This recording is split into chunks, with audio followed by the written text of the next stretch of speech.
Hello, everyone. Thanks for joining me today. My name is Erick Simpson. I'm the Chief Strategist at ericksimpson.com, and my background is in enterprise IT. I built out, staffed, trained, and turned over call centers and service desks for Fortune 1000 organizations in the 90s before deciding to start my own IT practice with a business partner. We grew that practice over the next several years, began in 97, and in 2005, we transitioned to one of the first pure play MSPs in the industry. Figuring out how to deliver the MSP business model was a bit challenging. We made a lot of mistakes, but we finally did figure it out. And as a result, I developed the MSP Mastered methodology of building and operating a highly efficient and profitable MSP practice. That MSP practice was acquired in 2007. And since then, I've been working with IT providers, MSP, cloud service providers, security service providers to improve their business organizations and their outcomes, as well as doing a lot of work in the vendor channel and distributor channel, helping vendors and distributors really understand how best to serve their IT provider partners. So I've written a few books along the way, and I'm happy to participate during today's session and talk a little bit about DISC behavioral profiling. So today's session is basically a DISC overview. So what is DISC? DISC is simply a way of observing human behavior. DISC assessments are very similar to Myers-Briggs assessments and things like that you may have heard of in the past. DISC assessments do not measure a person's ability. They don't measure their experience. They don't measure their training, their intelligence, any of that. They measure observable human behavior, and that's it. And I'll say this, there is no perfect DISC profile. So when we take a DISC assessment, it's not a pass or fail or good, better, best or anything like that. It simply tells us how we're wired and allows us to understand how we're wired and how to adapt our behavior with that understanding in order to be better teammates, better leaders, better in our role in the organization, better in sales, better in customer service. And you'll get the idea once I go through some of these slides here. So the DISC language is comprised of four primary characteristics. D is the dominance factor, how direct and dominant someone is. I is the influence factor, how influential someone is and how magnetic they are, things like that. S is the steadiness factor, how steady are we? And C is compliance, and how attentive to detail we are and how much of a rule follower we are. And I'm going to break these down in subsequent slides. So someone with a very high D factor is demanding. They can be seen as being arrogant. They're typically very aggressive, and we typically see leaders in organizations having a very high D factor.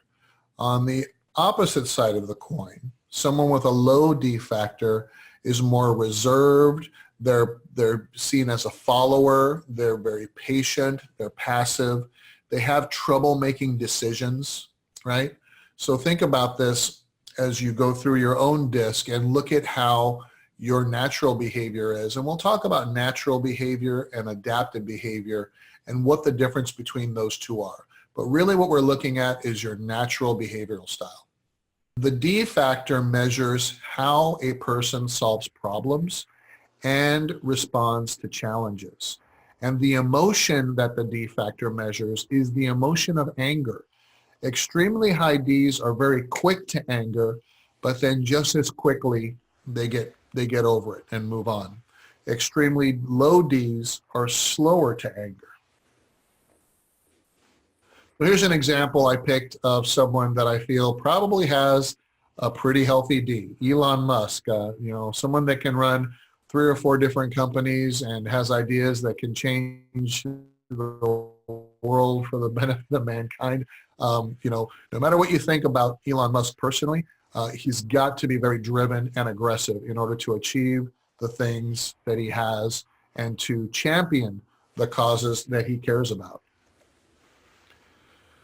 The I factor measures influence. How much can I influence others? Someone with a very high I factor can be seen as inspiring, magnetic, extroverted, trusting, charismatic, right? Someone with a low I factor can be seen as more pessimistic, critical, logical, or distrusting. Fun fact, sales professionals typically have a very high I factor, and technicians and engineers typically have a very low I factor. So they are at the opposite ends of the behavioral spectrum in this and a couple of other regards, which we'll get into a little bit later. The I factor measures how a person attempts to influence or persuade others. The I factor measures the emotion of optimism. Extremely high I's are joyful and optimistic, while low I's tend to be more pessimistic. So someone that I thought represents a pretty healthy I is Kevin Hart. So if you've ever watched Kevin Hart movies or some of his comedy specials, you know, he has that charismatic way about him, and he's always on. The S factor measures steadiness, right? How steady and stable someone is in their behavior. A high S factor person is relaxed, resistant to change, passive, patient. They have a very good poker face. You're typically not going to be able to read their feelings or emotions on their face, the higher S they are. So pretty good for poker playing, if you will. Someone with a low, and a higher S factor also likes to work on one thing at a time. Okay, so very quality over quantity type of an approach. You start tossing a lot of balls at them, where they have to juggle a lot of balls. They can quickly get frustrated and probably drop a lot of them. They want to work on one thing at a time and be very, patient about that. High S factor folks also have a strong loyalty factor, right? Someone with a low S can be seen as hypertense, impatient, impulsive, flexible. So the lower the S, the more activities that they can accomplish at the same time. And they seem to be able to juggle a lot of different tasks without breaking a sweat, okay? The S factor measures the pace at which a person undertakes activities and responsibilities. And the emotion that the S factor measures is emotional expression. So the higher the S, as I mentioned, the more difficult it is to read an individual and what they're thinking. The lower the S factor, however, the more expressive a person is of their emotions. So if you know someone that you can basically tell how they're feeling by the look on their face, you're probably indicating that they've got a lower S factor. I think a good example of someone with a very high S, kind of a logical, kind of steady poker face, would be Mr. Spock. Now I'm going to call out Mr. Spock from the original series because I think new Spock from the new movies is a bit more emotional the way they've written him into the scripts. So I'll stick with old Spock, and I'll just say Vulcans in general, right? Sarek and all those folks. So, high S. The C factor measures compliance. The higher the C, the more evasive, worrisome, careful, and neat an individual is. And the lower the C factor, the more careless, unbending, arbitrary, and opinionated someone might seem. And here's the other fun fact. Engineers and technicians typically have a very high C. They're very risk averse. And sales professionals typically are the opposite, have a low C. So again, you see the opposite between an engineer or technician and a sales professional. And, if you think about it, this can explain sometimes that subconscious friction that we see between technical teams and sales teams, or a technician and an engineer and a sales professional, where a technician wants everything, done exactly perfectly, every I dotted and T crossed, and the sales professionals just simply are incapable of being that attentive to detail because of the way that they're wired, and that can cause some frustration and friction. Instead, apply DISC as a way to celebrate each other's differences, and instead of making someone wrong for not being or behaving the way you would in a specific situation, understand that they bring other qualities that you simply do not bring very easily, and work together as a team for mutual gain and benefit. The C factor measures how a person responds to rules and regulations set by others. And the emotion that the C factor measures is caution. The higher the intensity of the C, the more an individual cautiously and analytically moves forwards. There's my engineers for you, right? The lower the C value, the more fearless the individual. Again, the sales professionals, right? They'll go out there and they'll attack anything to try to win the opportunity. So here's my good example of an extremely off-the-chart high C would be Sheldon from The Big Bang Theory. Enough said there, right? Now let's break this down a little bit to really understand how these different facets affect how we behave as individuals. If you look at the top two squares, we have dominance, influence. Then the bottom two, we have compliance and steadiness. The dominance, the DIs, are more active, outgoing, and fast-paced, whereas the C's and S's, compliance and steadiness high factors, are more passive, reserved, and thoughtful. Now, if you look on the left side, you see dominance and compliance. Now, these folks are more task-oriented and questioning. And over on the right, influence and steadiness, these are more people-oriented and accepting. So what does all that mean? So if you look at dominance, they're very goal-driven, direct, competitive individuals. They say, look, just do it. Just get it done, right? I don't care how you do it, just do it. And that's very task-oriented, right? Get it done. If you look at the influence, the high I folks, they're people person, talkative, spontaneous, where the D says, just get it done. The I says, hey, let's have fun doing it. Okay, so again, you see more of that people orientation on that side. Okay, going down to the next level, the compliance folks, very careful, logical, organized, diplomatic, where the D's say just do it and the I's say have fun doing it. The C's say, hey, let's make sure we do it right. Okay, again, very task oriented. Now, the steadiness folks, very stable, dependable, conservative, loyal. They want to kumbaya this thing.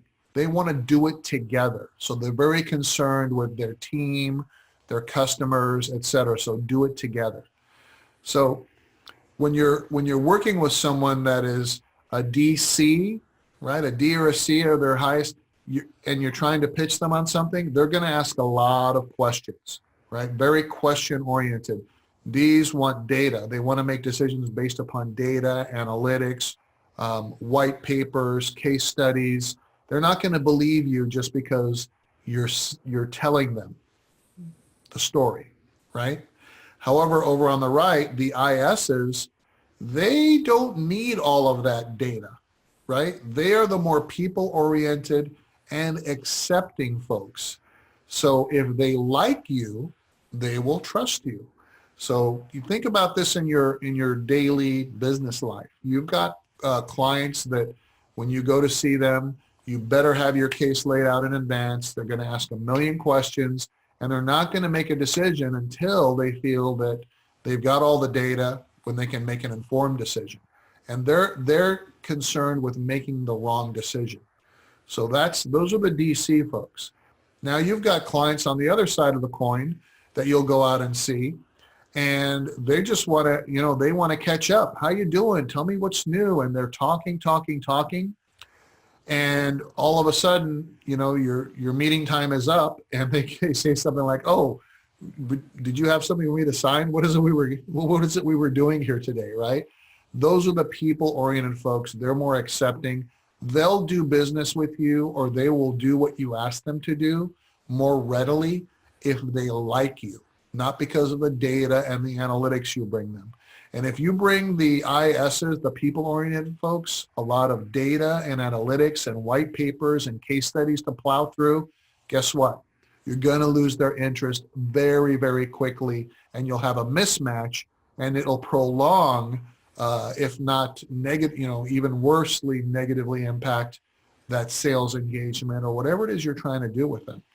The same holds true with the DCs. If you're naturally a very high I and you want to come in and have fun during the meeting and talk and enjoy the moment and really, just have a great, meeting and a conversation with these folks, and they're looking for you to stop talking and give them the data that they need in order for them to make a decision, you again will run into a mismatch in that process and delay or even, tank any opportunity you have to work with them moving forward. So now we understand how people behave based upon the different DISC facets. Now let's talk about the activity type. What is the observable activity of a DI, right? Extroversive, outgoing, optimistic, involved.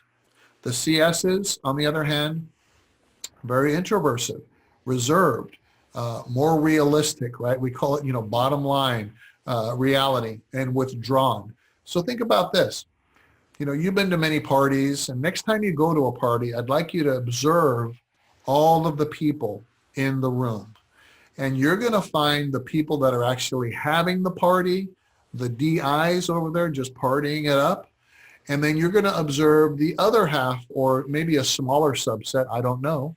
The other half of the folks may be not having a party. Maybe they're sitting in another area of the room. Maybe they're like me, kind of leaning up against the wall, far from the party, just checking my email on my phone, waiting for the party to be over, kind of thing. Hey, honey, I'm right here. My wife is 100I.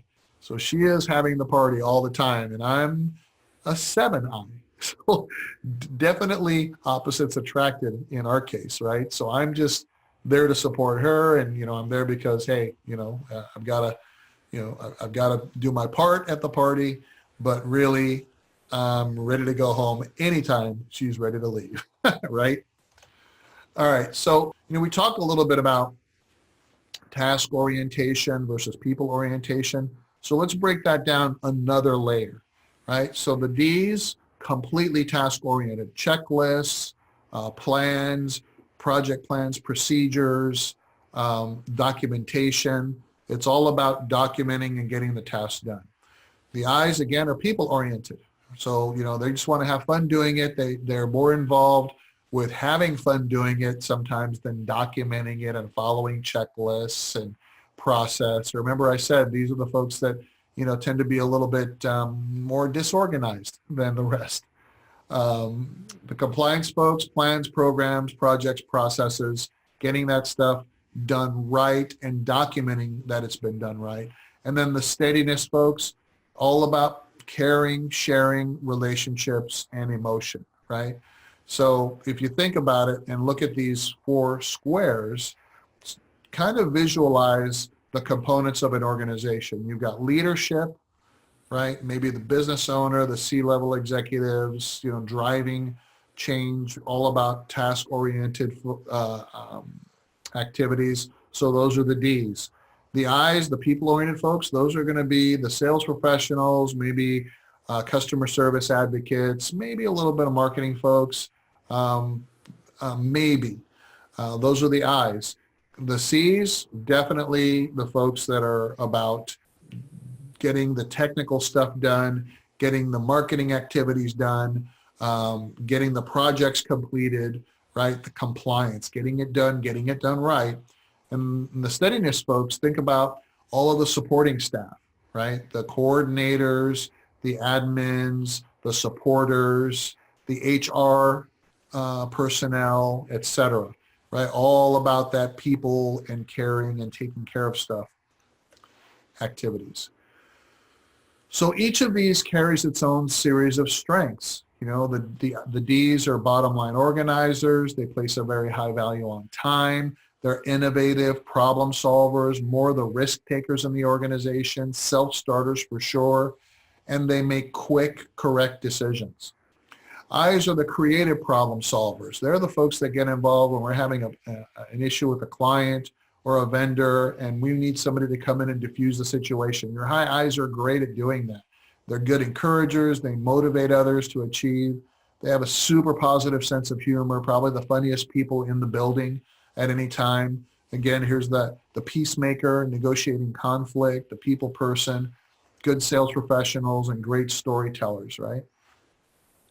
The C's are basically the engineers, the anchor of reality. And sometimes we've been called the sales prevention unit because we're keeping it too real on occasion. So we got to watch some of that stuff. We are very conscientious and even-tempered. We're thorough in all of our activities. We want to define what the situation is and what the success criteria is for anything that we're trying to accomplish. We gather, analyze, and test information. We're also creative, out-of-the-box thinkers, super good at organizing, and we set long-term goals. S's are very loyal folks, high S, reliable and dependable, respect authority, good team players, good people skills, and kind of bring balance to the office environment, right? Balance to the force. So with every strength, there is also a limitation or two, right? So here are some of the limitations that we see in extreme situations with each of these personality types. These tend to overstep authority. They tend to, justify the means with the end result, right? So they will color outside the box. Where they want to hold everyone else accountable and task-oriented, they will color outside the box and feel entitled to do so. They can be argumentative at times, and they may fall in love with an idea, but very quickly, after it becomes routine, they kind of fall out of love with it and move on to something else. They can seem self-absorbed at times, and they have difficulty admitting that they're wrong and apologizing, right, in the extreme, in extreme situations, I should say. They're reluctant to delegate. They want to hold on to things too long. So think about people that hey, and if you can't think about someone that's like this, guess what? Probably you. That's a joke, okay? They can be seen as insensitive, right? Super high Ds. Now the high I's, here's the challenges with some of these folks sometimes. They can be more concerned with popularity than tangible results. So holding people accountable and reprimanding them is probably not a good fit for a role with someone with a high I, because they're concerned with popularity. They don't want to rock the boat and be seen as someone that someone doesn't like. They want to be liked, and they look for people to like them. They're inattentive to detail. They've got short attention spans. They overuse gestures and facial expressions. They are gullible and may be seen as being naive at times. And they're impulsive and tend to exaggerate a lot. So super high I's in extreme situations may experience some of these limitations. The C's need to have very clear boundaries. They'll go into the weeds on things until they're out of breath or pass out. So you've got to, think about that. They're bound by procedures and policies, sometimes to the extreme. They get bogged down in the details, like I say, in the weeds. They prefer not to verbalize feelings or really talk to anybody. I mean, think of, your typical high C engineer. They really don't want to have a conversation. They just want you to, send them an email or update it in the ticket, and they'll take care of it, right? And they won't want to argue with you. They'll just throw up their hands and go, okay, fine, whatever it is you want to do. And they are very, I would say, this is kind of rough here. It says suspicious of others, remember negatives. I'm just going to say they're very risk averse, and they don't like, if you're kind of like, fool me once, shame on you, fool me twice, shame on me. So you don't cross them very often. They remember that later. And they might, be depressed if something doesn't go right. Again, these are extreme scenarios here, not typical. The high S folks, typically resistant to change. Do not like change for change's sake. Why fix it if it's not broken? It's not a big deal. Let's just keep doing it the way we're doing it, right? They're very loyal. They're sensitive to criticism and confrontation. They take feedback personally. So, the guidance here is, be very careful when you're offering some constructive criticism to someone with a high S, because they will internalize that. They will personalize that. And that's really not what we're trying to do. They're going to have difficulty establishing priorities. So just understand that you're going to have to work with them to help them prioritize the things that you feel are important and the priority you want accomplished, because to them, everything is a priority. And of course, when everything's a priority, nothing's really a priority, right? They will not make a decision. They will wait till someone else makes a decision. So, don't put them in a position where they have to make a lot of decisions all the time, because that will subconsciously fatigue them, and they won't be successful at it, and they will feel like they're letting the team down, and maybe themselves as well. They may lack decisiveness, again, that decision-making, tie in there. And they may sacrifice results for harmony. Remember, they don't want to rock the boat. They want everyone to be harmonious. They want to kumbaya this thing. Everybody's in the boat together. Let's row. So they may overlook things that others are doing wrong. So along with the I, the S is probably not going to be a great individual to elect to hold people accountable and to reprimand them when they're doing things wrong. It just, it goes against their natural wiring. So when you look at your DISC assessment, you'll find a page, I think it's page 20 or 22, where it distinctly identifies your natural behavioral style and your adapted style. Well, what does that mean? Well, your natural behavioral style is who you are outside of the office. So who you are, let's say on a Sunday, doing whatever it is you like to do to decompress at home. Watch TV, watch sports, read a book, listen to music, whatever it is that you love doing, that just when you're in your most relaxed state, that is your natural style. Your adapted style, however, is how you subconsciously change your behavior. Now, you're not even aware of this unless you've taken some behavioral training like I have and coach and train people on this. But you're really not aware of the subconscious changes you're making to adapt your natural behavior to your work role, okay? So the example on this slide is, if you'll take a look, this person's natural style, at the bottom, you'll see a 35D, a 13I, an 87S, and an 84C. And I would characterize this individual for this session at a very high level as an SC. Their highest trait being S, their next highest trait being C, then it would be DI. So they're an SCDI. And the level at which each one of these traits is on this graph indicates a very specific type of behavior.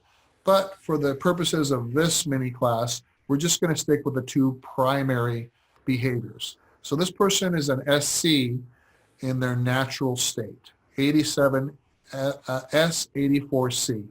Now look at what happens in their adapted state, on the job.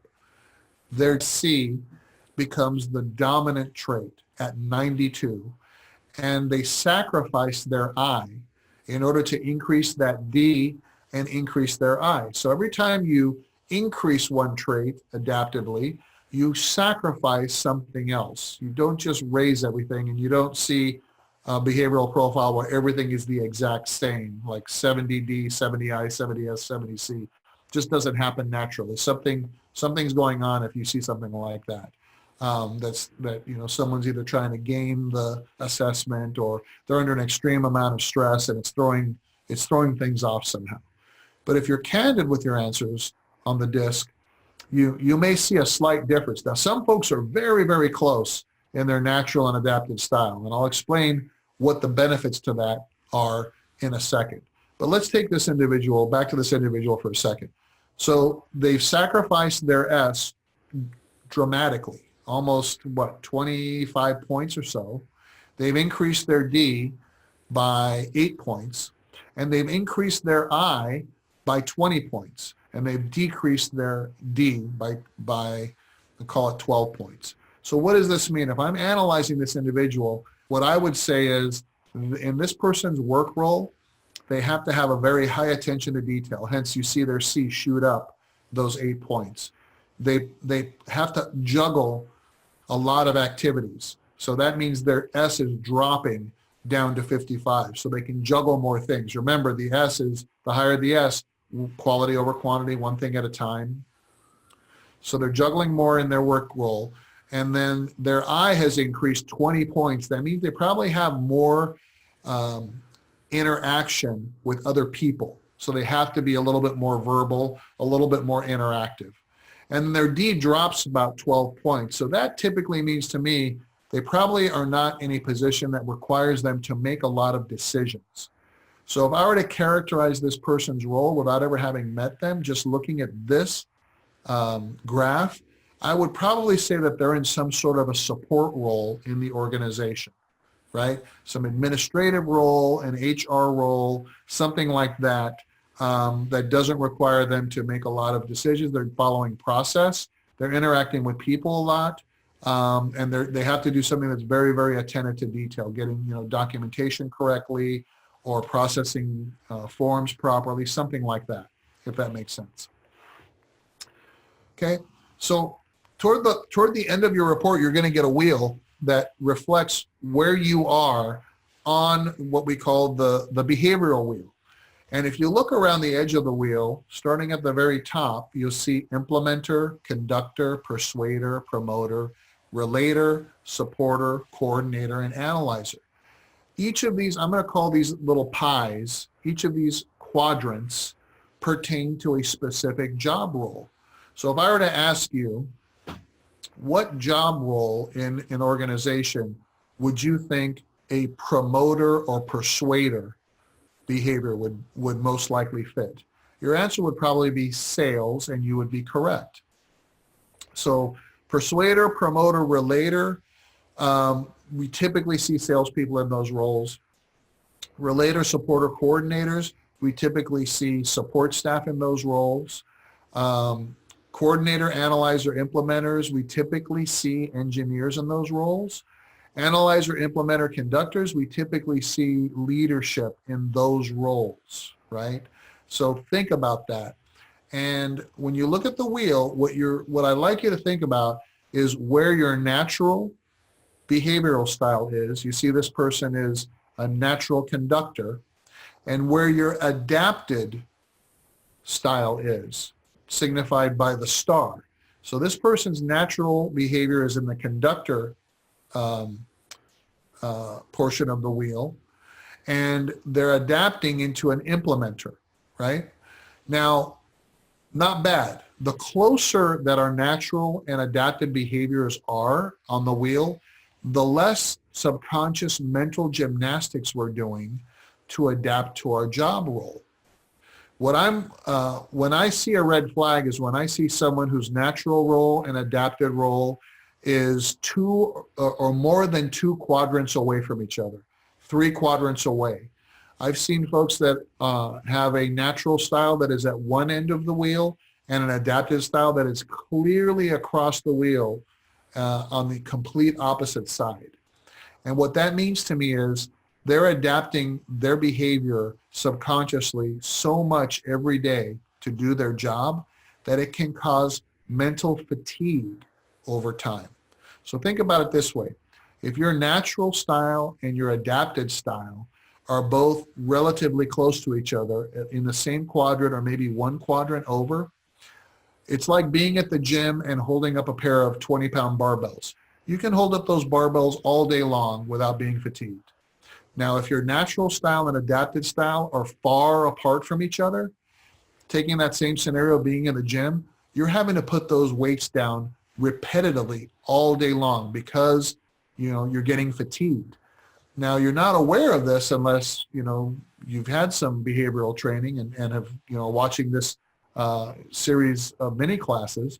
But that's what's happening. So when you see someone at work and they're not themselves one day, what you're seeing is something has affected them that has caused them to revert back to their natural state. So when human beings become emotionally um, impacted, right? So I'm emotional about something. It may not have to do with work. It may have to do with work. It may have to do with something in my personal life. My emotions now dictate my behavior. And when we're highly emotional, human beings revert back to our natural state. So when you see somebody that's acting differently than you've noticed than you've noticed in the past, you're like, hey, what's going on with Eric today? He doesn't seem himself. Well, guess what? All you've seen is me in my adapted state all this time. And if my adapted state is much different than my natural state, what you're seeing now for the first time maybe is me reacting based on my emotion in my natural state. So I hope that makes sense, right? So ideally, we're going to get into this in the next mini class, how we use DISC for making certain we have the right people in the right seats on the bus, right? So we use DISC through the hiring process to make sure that folks' natural behavior is aligned with the job role that we're hiring for, just like we talked about on this wheel, implementers all the way through analyzers. The closer their natural behavior is to their job role, the happier they'll be, the better morale they'll have, the more successful they'll feel. They'll be able to, do that job role, in their sleep and not really be mentally fatigued doing it. We also analyze existing teams and see if someone is in a position that is causing them to really adapt their behavior beyond what we would consider necessary. And then maybe we can adjust them and put them in another position that can help make them more successful and self-satisfied and things like that. So a lot of ways that we can use DISC. And as well, once we understand DISC, we can then superimpose that understanding upon our prospect engagements, our sales engagements, our customer service engagements, understanding how the other person is wired and adapting our behavior in order to influence them for an outcome that we want to have happen. So let's take a look at the difference here. And here you'll see what I was describing. Someone's natural behavior and their adapted behavior plotted on this wheel. Now what we do is we do an entire organization. So we see how everyone lays out in the organization and if there are any gaps in the wheel. For instance, we don't have enough promoters or persuaders. Who's doing sales, right? Things like that. But the other thing that I'm looking for is the distance between the natural and adapted behavior. And if you look at this particular wheel, if you look at number 13, you see somebody whose natural behavior is in segment 12 of the Persuader quadrant and is adapting all the way over to segment 9 in the Implementer quadrant. Again, not too far of an adaptation, but one that I look at and I notice and I start asking questions about that person's performance. So they're a natural persuader, but they're adapting to be an implementer. And in many cases, folks can adapt and not seem like it's affecting them at all. But when they're in a stressful situation, when they're fatigued, when they're tired, when they're emotional, when they're angry, this is when we start to see these, adaptations begin to take effect. On the other hand, take a look at the person in number 6. They are squarely in segment 42 of the conductor segment. This means this person is doing a job role that they are naturally wired to be able to do without breaking a sweat. They're going to be much more satisfied. They are going to be who they are no matter what the situation is. So that's a really good outcome for that particular person being in that role. So again, looking at these things from a seat on the bus perspective and, what can we do to maybe, if we have somebody that is adapting way beyond what we would recommend, what can we do to put them in a position that is more closely aligned with their natural behavior and wiring? right? And that's to their benefit, to their staff, their team members' benefit, to the organization benefit.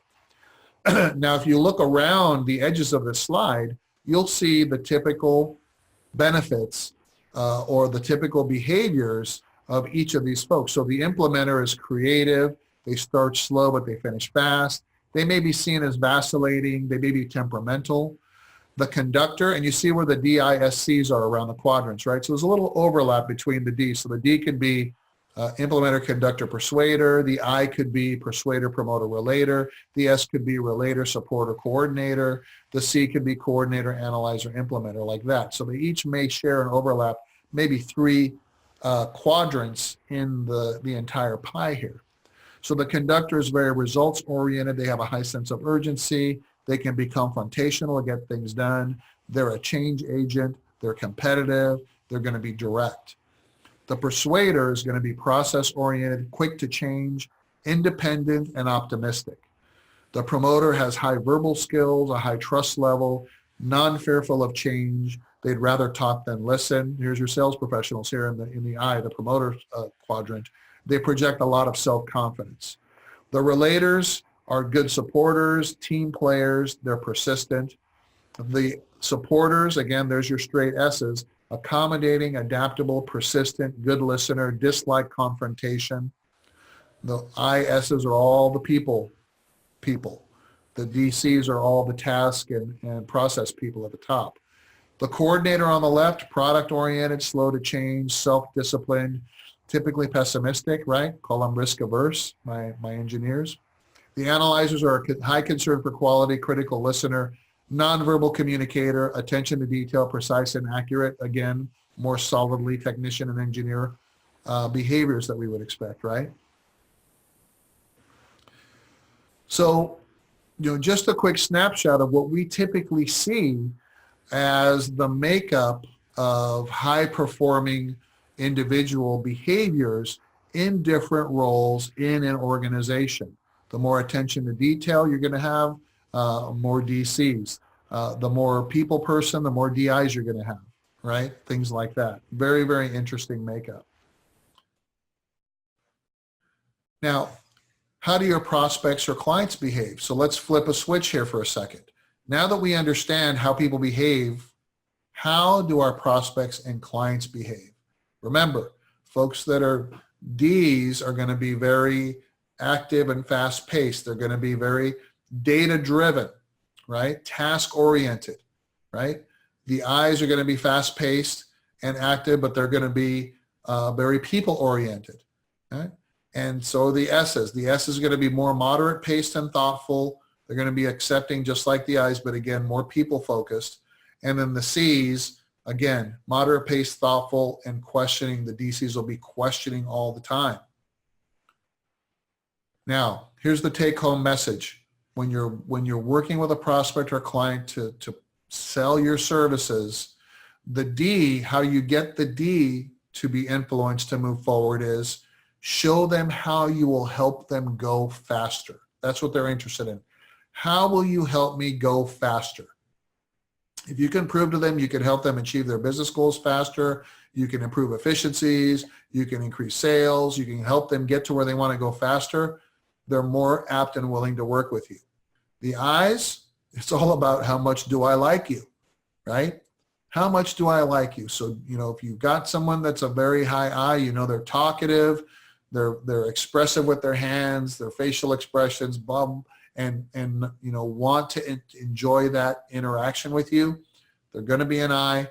Get them to like you. Adapt your behavior to be like them. Now, of course, in every sales engagement, you want the client to do 80% of the talking anyway.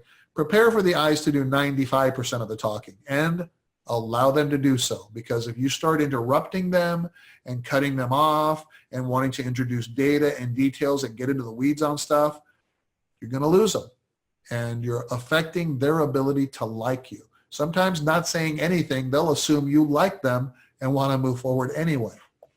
The S's are all about how will you help my staff and or my clients. Now, they're going to be the slowest people to make a decision, okay? Folks that are in the S position or have a high S. So hopefully you're working with someone above them that's going to make the ultimate buying decision, and they just may be part of the sales process where they get to say, yes, I believe that this will help our clients or our staff or our team. These are the folks that are going to be the HR folks, the folks that are going to be the internal folks in charge of training and things like that, right? Support staff, admin staff, etc. And then the C's, they just want to make sure you're credible. So bring bring testimonials, bring case studies, bring white papers, bring data sheets, bring things that they can objectively evaluate rather than having to, believe what you say. They want to corroborate this stuff independently of you. And once that they believe you're credible, then they can move forward. But typically, again, slow to decide. Not as slow as the S's. The D's and the I's are going to be the fastest to decide. All right. So that wraps up today's mini class. If you'd like to learn more about DISC and how I might be able to help you and your organization with team building, with sales and things like that using DISC methodologies, you can reach out to me at erick@ericksimpson.com. You can learn more about the services that I offer my clients in helping them increase their operational, marketing, sales, and service delivery outcomes at www.ericksimpson.com. Thanks, everyone.